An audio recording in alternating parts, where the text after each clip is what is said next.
Tere poisid ja tüdrukud, selles videoõppetükis vaataks, kuidas Excel erinevat moodi valemeid lubab koostada. Ehk siis olen nimetanud neid klassikaliseks mooduseks, siis tabellahenduse mooduseks ja 365 nimeliseks, mis on siis selline lahendus, kus me saame nende voolavate valemitega manipuleerida ja algas see töölaua rakenduses versioonis 2019.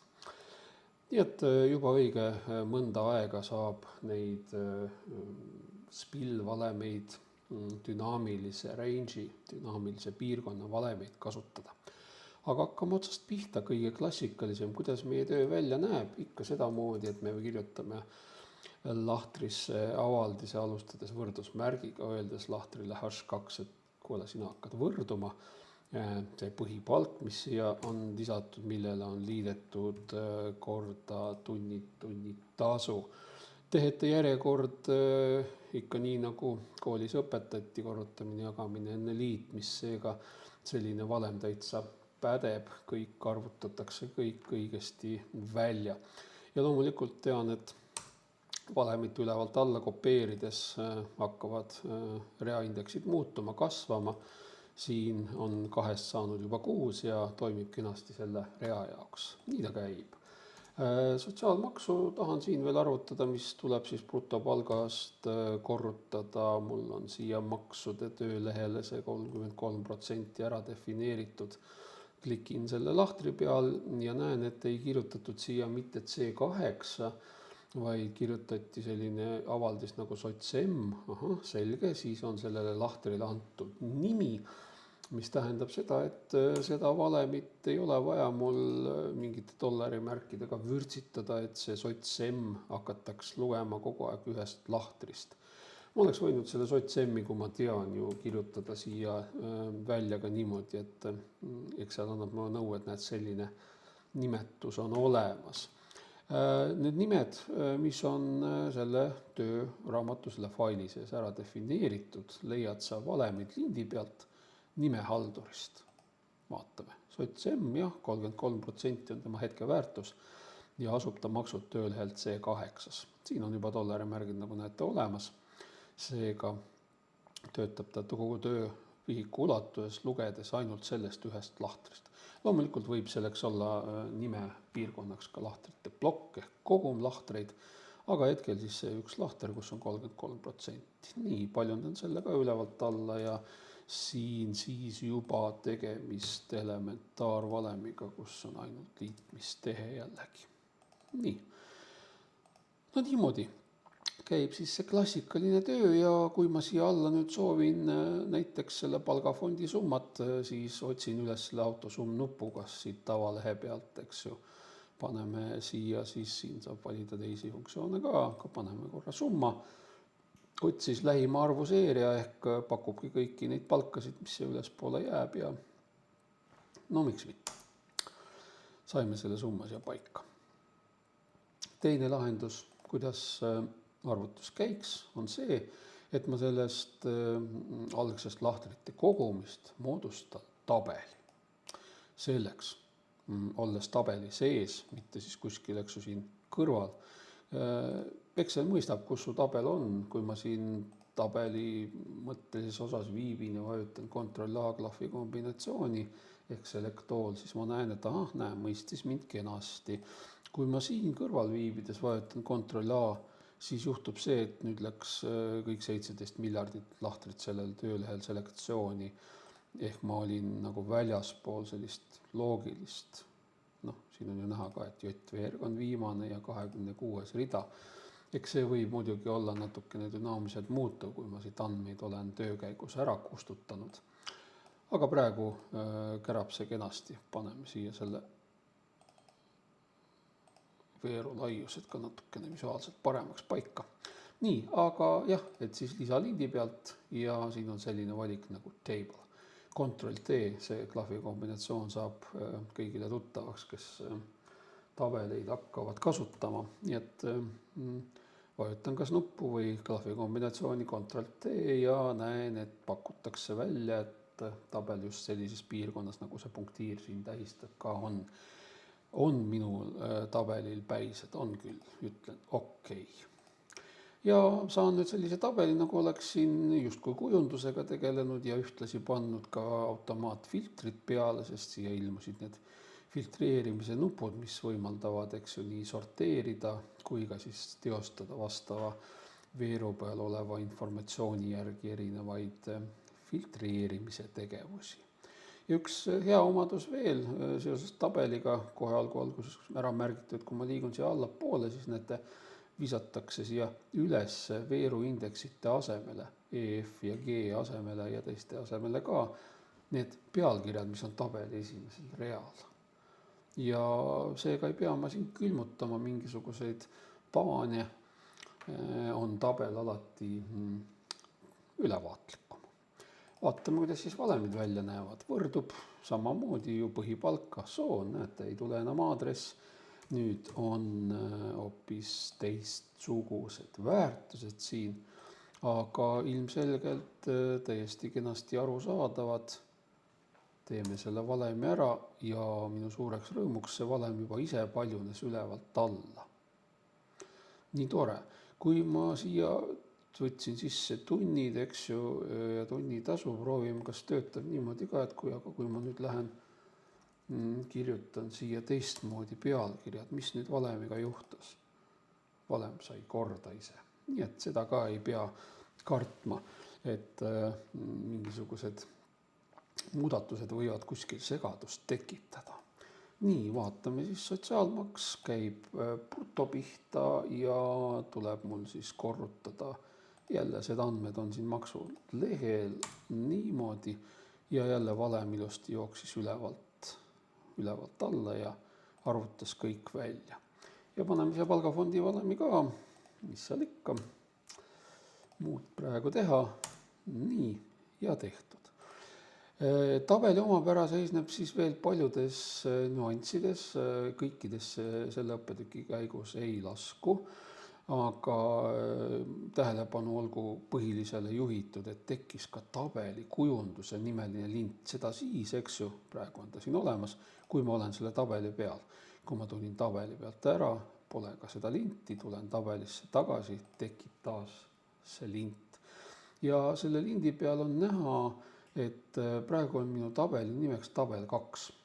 See tabeli nimi on mõnes mõttes hästi oluline, seega oleks võib-olla kohe peale tabeli moodustamist mõistlik teda ka viisakamalt nimetada, et ühel poisslapsel või tüdruklapsel peab ilus nimi olema, nagu me klassikutelt teame, ja ei hakka siia Krisostoomust kirjutama, aga kirjutan näiteks palk, ei ole küll võib-olla kõige parem nimi üleüldises mõttes, aga siia sobib suurepäraselt.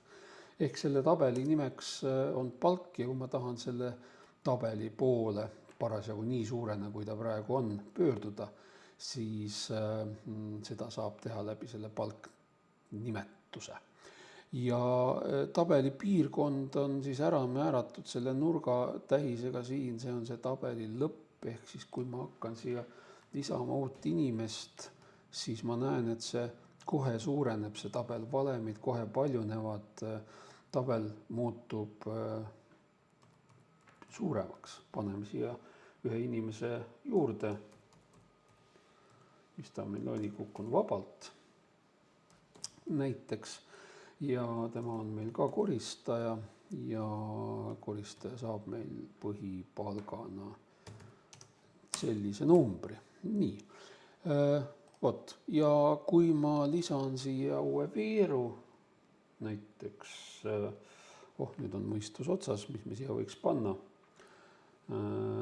näiteks neto, siis ka see uus veerg satub kohe tabeli piirkonda, kui ma praegu vajutan Ctrl-Z, võtan undo, siis jääb neto sõna alles, aga tabeli piirkonnas see veerg ei ole. Aga loomulikult saab ka käituda nii, et kui ma siia selle neto trükkisin ja tabeli suurendasin, siis lähen lükkan ta lihtsalt käsitsi kokku, kui on vajadus teda välja võtta siit alt paremast nurgast. Et töötab ikka nagu tabel ja saab tegelikult siit seda tabelit venitada suuremaks täpselt nii manuaalselt ka, kui sul seda vaja peaks minema. Mis veel tabelikujunduse lindi pealt vaatame, et saab päiserea nii-öelda ära kaotada, eks ole, siis võib lisada summarida, summarea, mis siis tekib siia küll ainult üks väärtus siia kõige lõppu, aga noh, loomulikult saan ma siit ju seda vastavalt vajadusele ka ettepoole paljundada nurgast kinni võttes ja vahva omadus on see, et ma saan ka nende summade kohta öelda siit valiku nupu abil, et millist väärtust ma tahan siia parasjagu arvutada. Aga hetkel summarida pole mulle siia vaja või õigemini jätame ikkagi ühe summarea. Nendest neid ei ole vaja, selle summa võiks siia jätta. Nii, siis on ühtemoodi, nagu siin sai, eks ju, summ, mäletate, ja siin sai ka summ. No päris ei saanud, näete, Excel lisas siia summa asemel hoopis funktsiooni subtotal.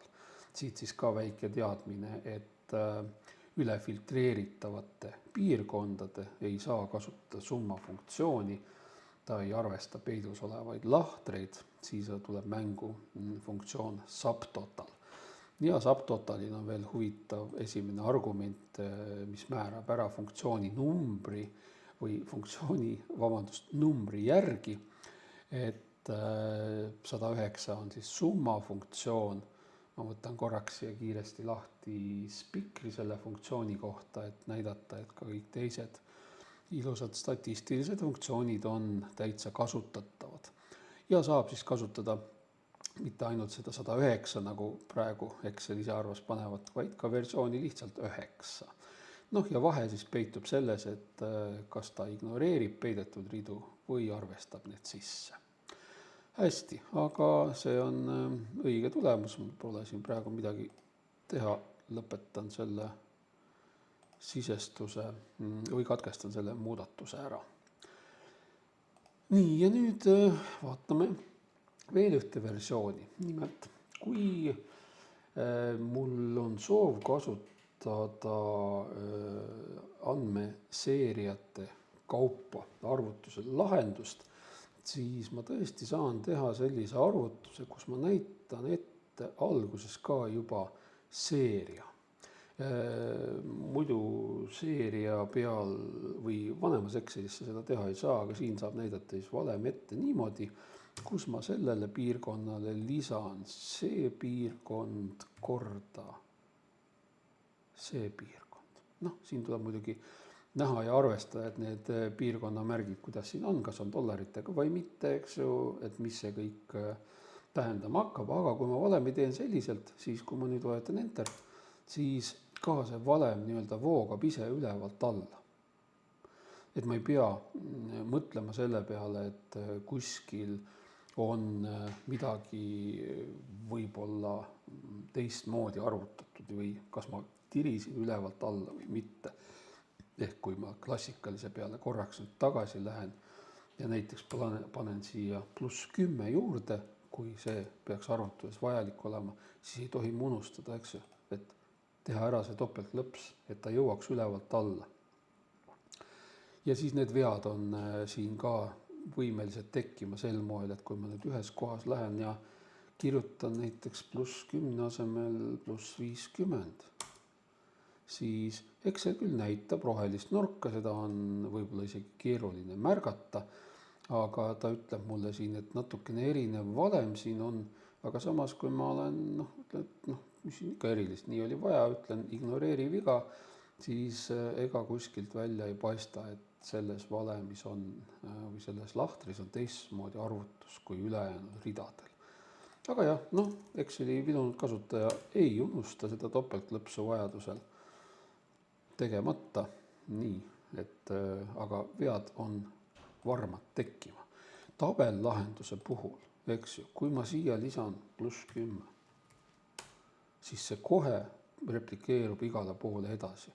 Ja tabellahenduse äge omadus on veel see, et ma ei pea ilmtingimata olema seal esimeses reas, esimeses andmereas, vaid kui ma teen selle muudatuse näiteks siin kuskil keset seda tulpa, seda veergu, siis ikkagi see replikeerub igale poole, nii üles kui alla. Seega siin on nagu praktiliselt võimatu ära rikkuda seda valemit, ta replikeerib ennast ilusti ülevalt alla. Siin on omad variandid, kui seda ätimärki siin nüüd hakata kustutama ja pisut manipuleerima, küll saab, aga selleks peab ikkagi kõvasti vaeva nägema. Ja kui ma olen nüüd sellise arvutuse puhul, siis näete siin allpool, et kui ma tulen siit pealt ära, siis on näha, et on nagu tavalised lahtrid, kui ma tulen siia peale, siis ümbritsetakse need sellise plokina, et see ongi see spill ehk voogavad valemid, allapoole voogavad või voogavad nad ka vajadusel, kuhu suunas parasjagu vaja on, need massiivid, et siin keskel ma saan midagi trükkida, aga siis ma saan kohe veateate, sest see esimene lahter, tema sees olev info tegelikult lihtsalt nii-öelda visuaalselt hakkab katma mingis suunas lahtreid ja kui seal on mingi tõkend ees, mingi sisuga lahter, siis tulebki see veateade. Nii et kui ma siit ära kustan, on valem jälle paigas, ehk saan teda muuta tõesti ainult siin üleval lahtris. Ja vaatame nüüd edasi, kui ma olen esimese sellise piirkonna siia tekitanud, et kuidas siis valem välja hakkab tegema, et kui ma siin siis nüüd lisan sellise sümboli nagu trellid, trellid on niimoodi, siis saangi üles ehitada valemi, kus teatakse, et vastavalt sellele eelneva veeru peal olevale elemendile võetakse selle rea pealt see element ja näidatakse korrutustehtena ilusti mulle seda välja ja selle hashtagiga või trellidega valemi ehk plokile viidates vahva omadus seisneb selles, et kui mul siit nüüd altpoolt näiteks andmed ära kaovad, et siis mul valem jääb ikkagi endiselt kohta täitma. Nii, paneme palgafondi ka siia paika. Samamoodi saame siis viidata nüüd siis juba brutopalgale koos trellidega ja liidame otsa koos trellimärgiga i ja oskab ka kuhuni välja levida. Selline lahendus midagi erilist meile ei anna, võib-olla isegi lisab nii-öelda ebamugavust, aga olgu ta siin tutvustusena sel põhjusel välja toodud, et on näiteks selline funktsioon nagu unique või ka siis näiteks find on vahva, aga unique'iga on hetkel võib-olla lihtsam alustada, et arusaadavam, et kui ma näiteks unique püüan leida, et ta tooks mulle välja unikaalsed ametid. Ja muud ei mõtlegi, kui vajutad enter, siis kuigi ametimehi on mul rohkem kui ameteid, siis näha, et see nimekiri on nüüd vastavalt lühem ning ta on dünaamiliselt täpselt nii pikk nimekiri, kui palju on mul erinevaid ameteid. Kui ma siit mõtlen näiteks ühest turvamehest teen sellise ameti nagu õde, siis ilmus see õde ka kohe siia nimekirja. Vaikimisi unique'i puhul nagu praegu võib jääda mulje, et nad on tähestiku järjekorras, nad tegelikult on tähestiku järjekorras sellepärast, et mul olid tähestiku, või õde ei ole tähestiku järjekorras, et mul olid ametid juba siin justkui tähestiku järjekorras, et kui sa soovid, et oleks unique funktsioon tulemusse tõesti tähestiku järjekorras, siis tuleb see panna veel ka sort funktsiooni sulgudesse.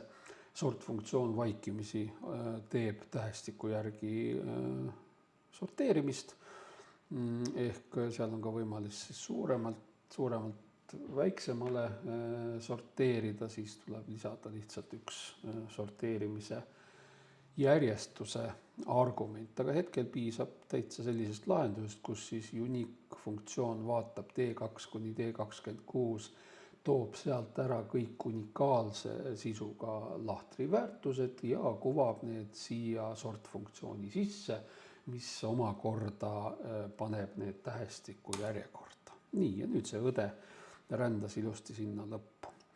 Vot sellised 3 erinevat moodust valemeid üles ehitada on, et sa pead nagu suutma aru saada, et need trellid siin tähistavad seda piirkonnale viidet, mis algab lahtrist H2 ja sellesse piirkonda siis andmed peavad tulema kuskilt dünaamiliselt ehk siis juba sellise voogava funktsiooniga. Ja see sinine värv ka peaks praegusel juhul ilusti siis sellele sulle tähelepanu juhtima, eks ju, see sinine värv siis selle aadressi juures, et see trellid ei ole mingisugune lihtsalt vidin, vaid selle H2 osa. Ja kui ma siit selle trellid ära võtan, et siis ta jääb täpselt käima, eks ju, ainult selle ühe lahtri kohta ja siis ta ei paljune see valem iseenesest allapoole, jääb siin tühjaks ja ma pean teda ise paljundama. Aga kui see topeltklõps võib-olla ei olegi alati võimalik teha, siis jah, saab sellisel moel natukene valemi levimisele ja allpool võib-olla vea tekkimisele, valemi levimisele kaasa aidata ja vea tekkimise vastu võidelda sedapidi siis. Vot, sellised 3 moodust kasutage.